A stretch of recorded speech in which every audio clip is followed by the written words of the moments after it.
नमस्कार दोस्तों, स्वागत है आप सबका। मैं अनूप पटेल। अभी तक जितनी भी एमपी जीके की क्लासें चली हैं, तो मुझे ये उम्मीद है कि आप लोगों ने जो भी इनसे पढ़ा होगा, लगभग आप लोगों के सभी प्रश्न इन क्लासों में मिले होंगे। और लगातार आप इन वीडियो को देखते रहिए, एक भी क्लास को मिस मत कीजिएगा। जो भी आपको किसी भी क्लास से संबंधित या किसी भी चैप्टर से संबंधित समस्या है, तो कमेंट करके आप ज़रूर पूछिएगा। आपकी सभी समस्याओं का हल किया जाएगा। एमपी जेईई की जो पिछली क्लास थी, उसमें हम मध्य प्रदेश के परिचय पर चर्चा कर रहे थे। मध्य प्रदेश का परिचय हमने कल आधा देखा था, उसके आगे की क्लास अभी शुरू करेंगे। तो मध्य प्रदेश के परिचय के बारे में हमने मध्य प्रदेश की स्थापना कब हुई थी, मध्य प्रदेश का अंतिम पुनर्गठन कब हुआ था, मध्य प्रदेश का राज्य दिवस कब मनाया जाता, मध्य प्रदेश की राजधानी क्या थी, मध्य प्रदेश की कौन सी भाषा है, मध्य प्रदेश में कौन सी बोलियां बोली जाती हैं, मध्य प्रदेश का राजकीय चिन्ह क्या है, मध्य प्रदेश का राजकीय गान क्या है, मध्य प्रदेश का राजकीय वृक्ष, पुष्प, पशु, पक्षी, नदी, खेल, इन सब पर चर्चा कर ली थी। इसके बाद मध्य प्रदेश के आगे परिचय पर चर्चा हो। मध्य प्रदेश का परिचय।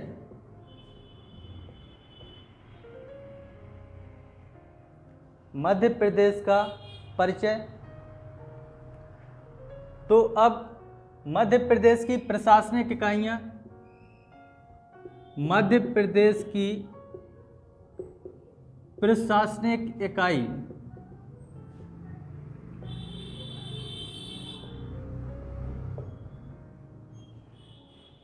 इधर से प्रश्न बनता है, मध्य प्रदेश की सबसे बड़ी प्रशासनिक इकाई क्या होती, या सबसे बड़ी प्रशासनिक इकाई क्या होती है। पहला प्रश्न, सबसे बड़ी प्रशासनिक इकाई संभाग होती है। संभाग। मध्य प्रदेश में संभाग कितने हैं, तो प्रदेश में संभाग 10 हैं। दूसरा प्रश्न इधर से आता है कि प्रस्तावित संभाग कितने हैं। प्रस्तावित संभाग कितने हैं, तो प्रस्तावित संभाग 2 हैं। एक आपका छिंदवाड़ा है, दूसरा रतलाम है। संभाग 10 हैं, 2 प्रस्तावित संभाग हैं, पहला छिंदवाड़ा, दूसरा रतलाम। बहुत बढ़िया प्रश्न बनता है कि संभाग किस इकाई का समूह है। संभाग जिलों का समूह है। दूसरा प्रश्न, मध्य प्रदेश में जिले कितने हैं, तो मध्य प्रदेश में 52 जिले हैं। इधर से भी ऐसा ही प्रश्न बनता है कि प्रस्तावित जिले कितने हैं। प्रस्तावित जिले कितने हैं, तो प्रस्तावित जिलों की संख्या 4 है। चाचौड़ा, बागली, मैहर, नागदा। प्रस्तावित जिलों की संख्या 4 है। यह भी पढ़ना है कि कौन जिला किससे अलग होगा। चाचौड़ा गुना से अलग होगा, बागली देवास से अलग होगा, मैहर सतना से अलग होगा, नागदा उज्जैन से अलग होगा। तीसरा प्रश्न बनता है, जिला किस इकाई का समूह है। जिला किस इकाई का समूह है? तो जिला विकास खंड का समूह है। जिला विकास खंड का समूह है। विकास खंड को जनपद पंचायत भी बोलते हैं। विकास खंड को अंग्रेजी में ब्लॉक भी बोलते हैं। तो मध्य प्रदेश में विकास खंडों की संख्या कितनी है? मध्य प्रदेश में विकास खंड 389 हैं। इसी में एक प्रश्न बनता है कि मध्य प्रदेश में आदिवासी विकास खंड कितने हैं? मध्य प्रदेश में आदिवासी विकास खंडों की संख्या 89 है। तो ये 89 विकास खंड अलग से नहीं है, 389 में ही 89 विकास खंड है। ये आदिवासियों के लिए आरक्षित हैं। अब प्रश्न बनता है कि विकास खंड किस इकाई का समूह है? विकास खंड किस इकाई का समूह है? चौथा प्रश्न, तो विकास खंड तहसील का समूह होता है। तो मध्य प्रदेश में तहसीलें कितनी हैं? जब तहसील के बारे में पूछा जाए तो आपको उत्तर 424 देना है। अगर 424 ऑप्शन में ना हो तो 420। जनवरी 2019 का आंकड़ा है कि मध्य प्रदेश में 424 तहसीलें हो गई। 424 ऑप्शन में नहीं है तो आपको 420 को चुनना है। तहसील किस इकाई का समूह है? अगला प्रश्न है, तहसील किस इकाई का समूह है? तो तहसील ग्राम पंचायतों का समूह होता है। तो मध्य प्रदेश में कितनी ग्राम पंचायतें हैं? मध्य प्रदेश में कितनी ग्राम पंचायतें हैं? मध्य प्रदेश में 23,922 ग्राम पंचायतें हैं। मध्य प्रदेश में 23,922 ग्राम पंचायतें हैं। अगला प्रश्न है, ग्राम पंचायतें किसका समूह है? ग्राम पंचायत किस इकाई का समूह है? तो ग्राम का। मध्य प्रदेश में कितने ग्राम हैं? तो मध्य प्रदेश में 54,903 ग्राम हैं। अगला प्रश्न है, मध्य प्रदेश में कितनी जिला पंचायतें हैं? मध्य प्रदेश में कितनी जिला पंचायतें हैं? तो जितने जिले होंगे उतनी ही जिला पंचायतें होंगी। मध्य प्रदेश में 52 जिले हैं तो 52 जिला पंचायतें होंगी। मध्य प्रदेश में 52 जिला पंचायतें हैं। इस प्रकार ये 7 प्रश्न देखे हैं कि सबसे बड़ी प्रशासनिक इकाई संभाग होती है। मध्य प्रदेश में कितने संभाग हैं? मध्य प्रदेश में 10 संभाग हैं। प्रस्तावित संभाग हमको जरूर पढ़ना है। प्रस्तावित संभाग 2 हैं, एक आपका छिंदवाड़ा है, दूसरा रतलाम है। दूसरा प्रश्न है, संभाग किस इकाई का समूह है? तो संभाग जिले का समूह होता है। मध्य प्रदेश में कितने जिले हैं? 52। प्रस्तावित जिले कौन कौन से हैं? चाचौड़ा, बागली, मैहर, नागदा। चाचौड़ा किससे अलग होगा? गुना से। बागली देवास से। मैहर सतना से। नागदा उज्जैन से। अगला प्रश्न है, जिले किस इकाई का समूह होते हैं? जिले किस इकाई का समूह होते हैं? इधर लोग गलती कर देते हैं, तहसील का समूह बताते हैं। तो जिले विकास खंड का समूह, अब देखिए विकास खंड 389 हैं और तहसील है 424 हैं। इधर से स्पष्ट हो जाता है कि तहसील विकास खंड से छोटी है। तो विकास खंड 389, आदिवासी विकास खंड 89। मध्य प्रदेश में तहसीलें कितनी हैं? 424 या 420। ग्राम पंचायतें 23,922, ग्राम 54,903, जिला पंचायतें 52।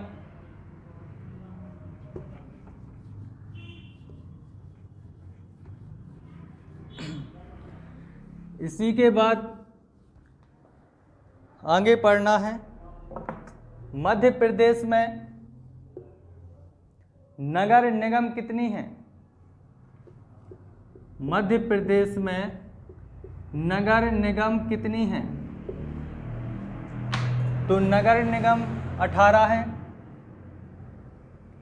बुकों में 16 दिया गया है, तो 2 नगर निगम बढ़ गई।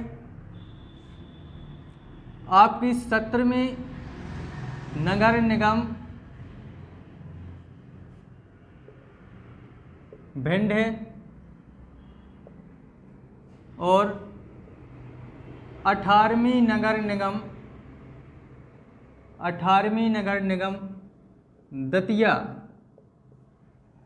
इस प्रकार मध्य प्रदेश में नगर निगम की संख्या 18 हो गई। नगर निगम के बाद बात की जाए कि मध्य प्रदेश में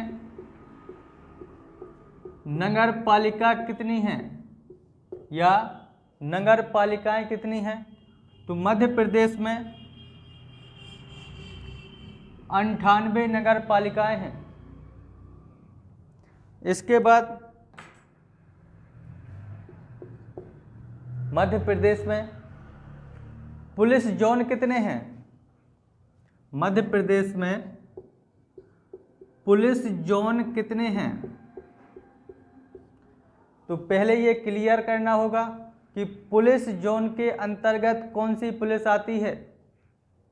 पुलिस जोन के अंतर्गत आईजी पुलिस आती है, आईजी पुलिस। तो मध्य प्रदेश में आईजी पुलिस कितनी है? मध्य प्रदेश में आईजी पुलिस की संख्या 11 है। आईजी का फुल फॉर्म है inspector general of police. Hindi में इसको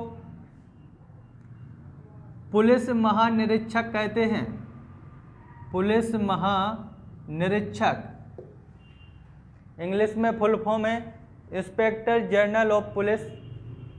तो मध्य प्रदेश में आईजी पुलिस की संख्या 11 है।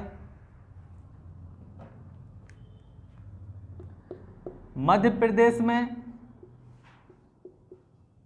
पुलिस रेंज की संख्या कितनी है?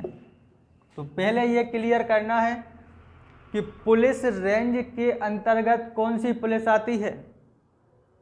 पुलिस रेंज के अंतर्गत डीआईजी पुलिस आती है, डीआईजी पुलिस। तो मध्य प्रदेश में डीआईजी पुलिस की संख्या कितनी है? डीआईजी पुलिस की संख्या 15 है। डीआईजी का फुल फॉर्म होता है deputy inspector general of police. इधर है पुलिस महानिरीक्षक। जब डिप्टी शब्द लग गया है तो उप इधर लग जाएगा, उप पुलिस महानिरीक्षक।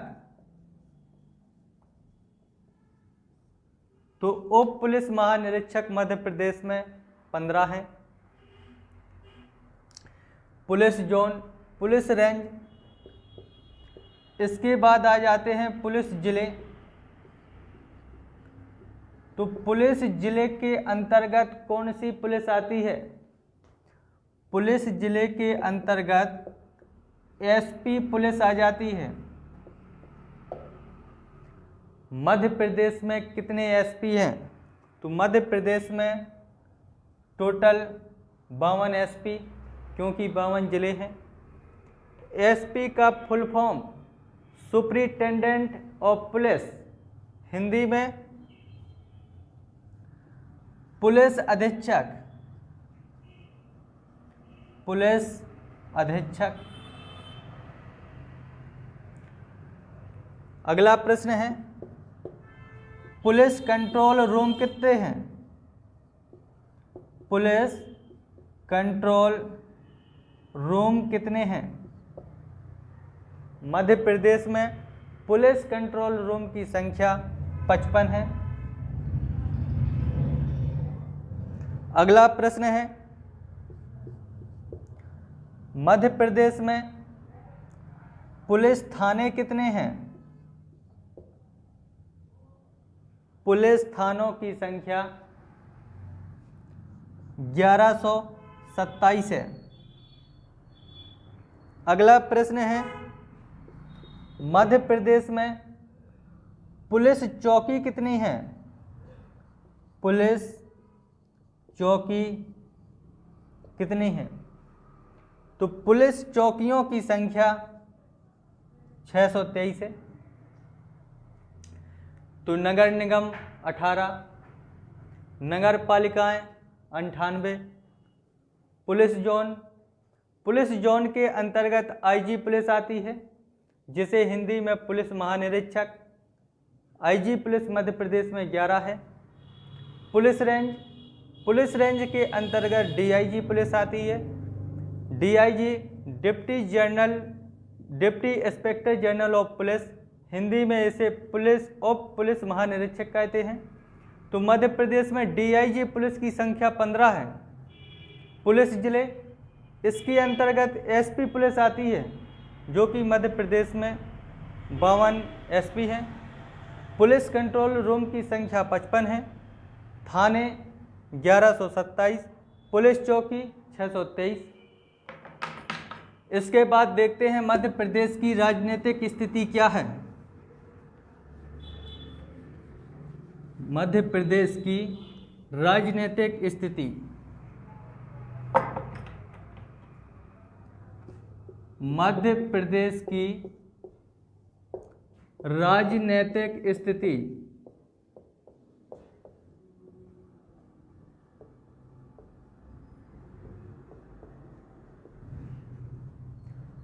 मध्य प्रदेश की राजनीतिक स्थिति में सबसे पहले देखते हैं कि मध्य प्रदेश में लोकसभा की सीटें कितनी हैं। पहला पॉइंट, मध्य प्रदेश में लोकसभा की सीटें कितनी हैं? लोकसभा की सीटें कितनी हैं? तो मध्य प्रदेश में लोकसभा की सीटें 29 हैं। अब देखिए, बात लोकसभा की हो या विधानसभा की, तो इधर आरक्षण होता है, क्योंकि लोकसभा और विधानसभा के जो प्रत्याशी होते हैं ये जनता के द्वारा चुने जाते। तो मध्य प्रदेश में लोकसभा की सीटें 29 हैं। इसमें लोकसभा में अनुसूचित जाति के लिए 4 सीटें आरक्षित हैं, जबकि अनुसूचित जनजाति के लिए 6 सीटें आरक्षित हैं। अगर टोटल की बात की जाए कि मध्य प्रदेश में अनुसूचित जाति और अनुसूचित जनजाति की कितनी सीटें आरक्षित हैं, तो आपको उत्तर देना है 10। ये भी पढ़ के जाना है कि अनुसूचित जनजाति के लिए जो 4 सीटें आरक्षित हैं, वो 4 सीटें कौन कौन सी हैं। तो अनुसूचित जनजाति के लिए लोकसभा की जो 4 सीटें आरक्षित हैं, उनमें पहली सीट है टीकमगढ़, दूसरी है भिंड, टीकमगढ़, भिंड, देवास, उज्जैन। अनुसूचित जाति के लिए लोकसभा में मध्य प्रदेश में लोकसभा की 4 सीटें आरक्षित हैं। अब देखना है आपको कि अनुसूचित जनजाति के लिए जो 6 लोकसभा की सीटें आरक्षित हैं वो कौन कौन सी हैं। तो पहली है खरगोन,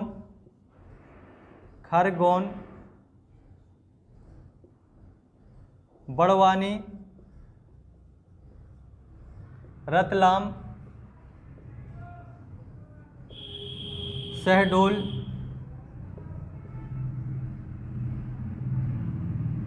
मंडला,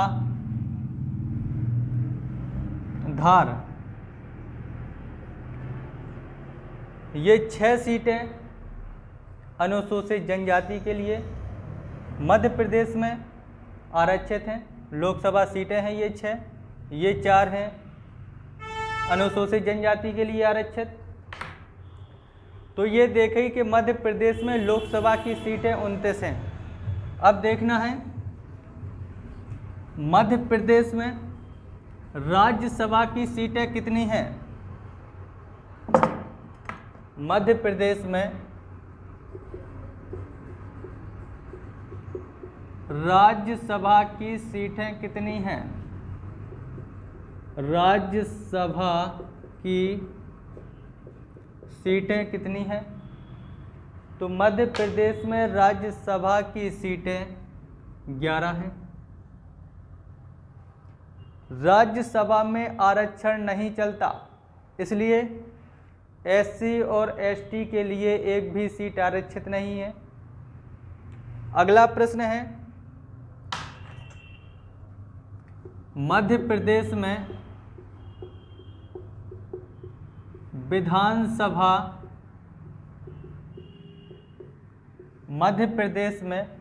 विधानसभा की सदस्य संख्या कितनी है। विधानसभा की सदस्य संख्या कितनी है। तो आपको उत्तर देना है कि मध्य प्रदेश में विधानसभा के सदस्यों की संख्या 231 है। इन 231 सदस्यों में निर्वाचित सदस्यों की संख्या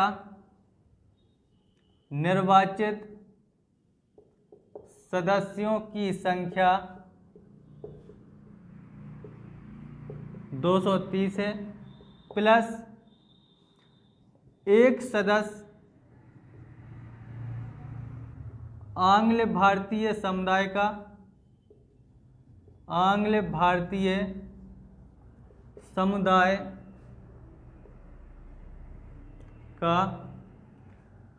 राज्यपाल के द्वारा मनोनीत किया जाता है। एक सदस्य आंग्ल भारतीय समुदाय का राज्यपाल के द्वारा मनोनीत किया जाता है। इधर से बहुत अच्छे प्रश्न बनते हैं। क्या ये जरूरी है कि राज्यपाल एक सदस्य को मनोनीत करेगा ही करेगा? तो ये जरूरी नहीं है कि हर नई विधानसभा में एक आंग्ल भारतीय समुदाय को मनोनीत किया जाए, ये जरूरी नहीं है। जब भी नई विधानसभा के चुनाव होते हैं तो राज्यपाल ये देखते हैं कि आंग्ल भारतीय समुदाय के कितने सदस्य चुनकर विधानसभा आए हैं। मान लीजिए एक सदस्य चुनकर विधानसभा पहुंचा तो राज्यपाल मनोनीत नहीं करेगा। यदि एक भी सदस्य चुनकर नहीं पहुंचे तो राज्यपाल मनोनीत करेंगे। इसी प्रकार लोकसभा में है। लोकसभा में सदस्यों की संख्या 545 है।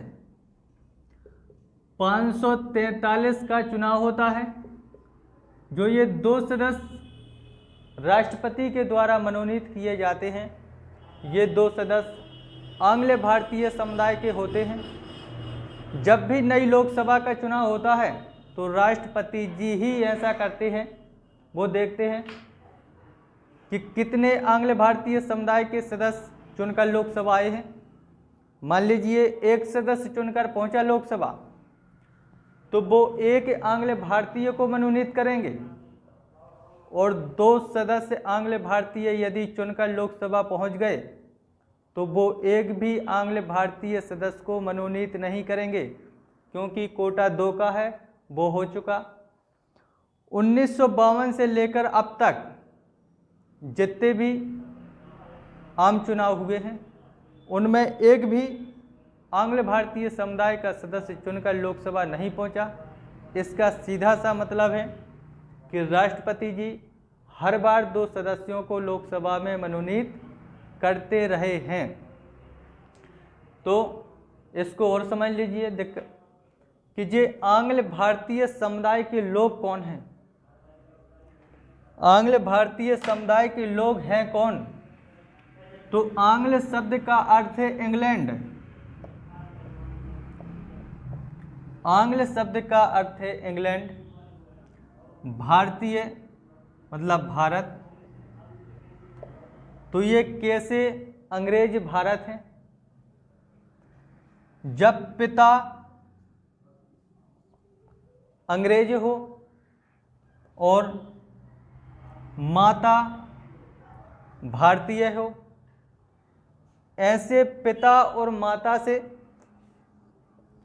जो संतान उत्पन्न होगी,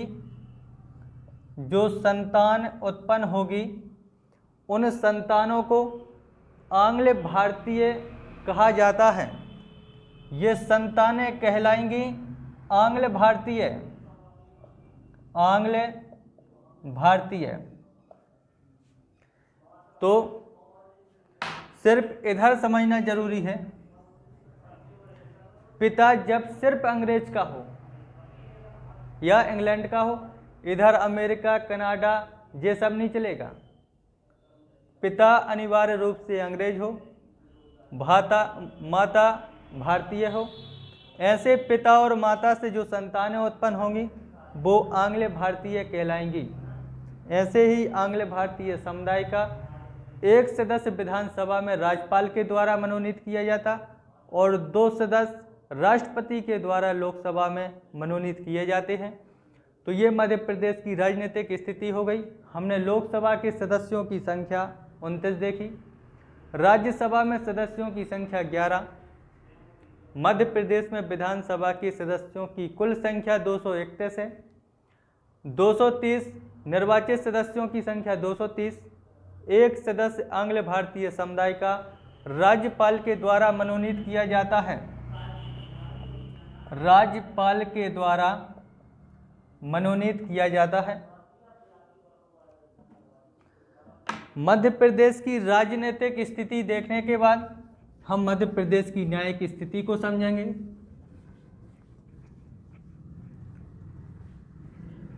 मध्य प्रदेश की न्यायिक स्थिति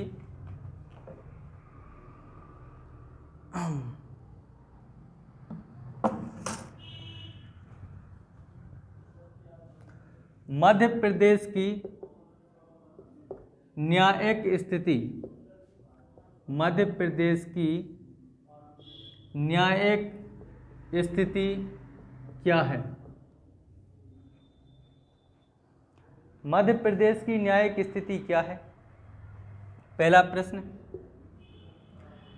1 नवंबर 1956 को जब मध्य प्रदेश का पुनर्गठन किया गया तो मध्य प्रदेश हाई कोर्ट की स्थापना जबलपुर में की गई थी।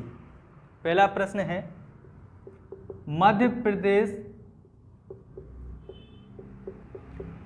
हाई कोर्ट की स्थापना मध्य प्रदेश हाई कोर्ट की स्थापना 1 नवंबर 1956 को जबलपुर में की गई थी। न्यायिक स्थिति से संबंधित पहला प्रश्न है, मध्य प्रदेश हाई कोर्ट की स्थापना 1 नवंबर 1956 को जबलपुर में की गई थी। दूसरा प्रश्न, 1 नवंबर 1956 से पहले हाई कोर्ट कहां पर था? 1 नवंबर 1956 से पहले 1 नवंबर 1956 से पहले हाई कोर्ट 1 नवंबर 1956 से पहले हाई कोर्ट नागपुर था। हाई कोर्ट नागपुर था। 1 नवंबर 1956 से पहले हाई कोर्ट नागपुर था। 1 नवंबर 1956 के बाद हाई कोर्ट जबलपुर है। तीसरा प्रश्न, मध्य प्रदेश हाई कोर्ट भवन के वास्तुकार कौन थे? मध्य प्रदेश हाई कोर्ट भवन के वास्तुकार कौन थे? वास्तुकार कौन थे? मध्य प्रदेश हाई कोर्ट भवन के वास्तुकार हेनरी इरविन थे। हेनरी इरविन थे। इन्होंने ही मध्य प्रदेश हाई कोर्ट भवन की डिजाइन बनाई थी। चौथा प्रश्न, मध्य प्रदेश हाई कोर्ट भवन की 2 खंडपीठें हैं। तो मध्य प्रदेश हाई कोर्ट की 2 खंडपीठ, मध्य प्रदेश हाई कोर्ट की 2 खंडपीठ इंदौर और ग्वालियर में स्थापित हैं। इन दोनों की स्थापना 1968 ईस्वी में की गई थी। पांचवा प्रश्न बनता है न्याय की स्थिति से संबंधित। मध्य प्रदेश हाई कोर्ट की 2 खंडपीठें ये हैं। मध्य प्रदेश हाई कोर्ट की तीसरी खंडपीठ कहाँ पर प्रस्तावित है? मध्य प्रदेश हाई कोर्ट की तीसरी खंडपीठ भोपाल में प्रस्तावित है। तो न्यायिक स्थिति से संबंधित ये 5 प्रश्न हैं। अब देखते हैं मध्य प्रदेश के केंद्र बिंदु कौन कौन से हैं। प्रदेश के केंद्र बिंदु, मध्य प्रदेश के केंद्र बिंदु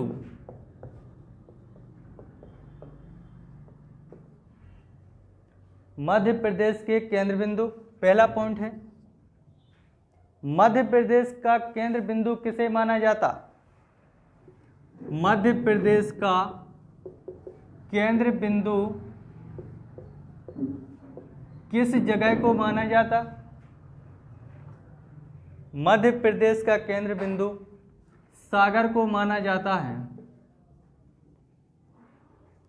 दूसरा प्रश्न, भारत का केंद्र बिंदु किसे माना जाता?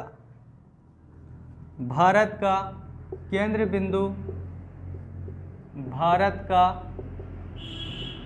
बिंदु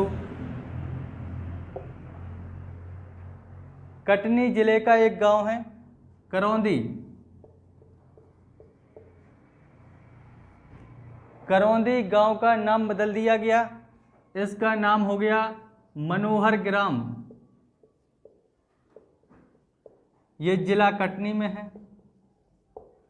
तो ऑप्शन में या तो आपको कटनी या मनोहर या कटनी या करौंदी जो भी हो उसको देखना है। तीसरा प्रश्न है अखंड भारत का केंद्र बिंदु मध्य प्रदेश की कौन सी जगह थी? अखंड भारत का केंद्र बिंदु,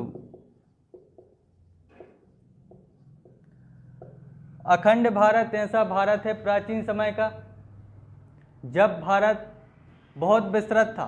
भारत के अंतर्गत पाकिस्तान, अफगानिस्तान, बांग्लादेश, श्रीलंका, थाईलैंड, म्यांमार ये सारे देश एक थे। उस समय अखंड भारत का केंद्र बिंदु बरसाली नामक स्थान था। बरसाली, ये बरसाली बैतूल जिले में है। ऑप्शन में आपको या तो बरसाली मिलेगा या बैतूल मिलेगा। चौथा प्रश्न बनता है पृथ्वी का केंद्र बिंदु कौन है? पृथ्वी का केंद्र बिंदु मध्य प्रदेश की कौन सी जगह है? पृथ्वी का केंद्र बिंदु, पृथ्वी का केंद्र बिंदु मंगलनाथ मंदिर को माना जाता है। ये मंगलनाथ मंदिर किस शहर में है? मंगलनाथ मंदिर मध्य प्रदेश के उज्जैन जिला में है। इस प्रकार ये मध्य प्रदेश का परिचय पूरा हुआ। दोस्तों, जो भी आपको किसी प्रकार की समस्या हो कमेंट करके आप ज़रूर पूछिएगा। आपकी सभी समस्याओं को हल करेंगे। लगातार आप क्लास को अटेंड करिएगा। Thank you.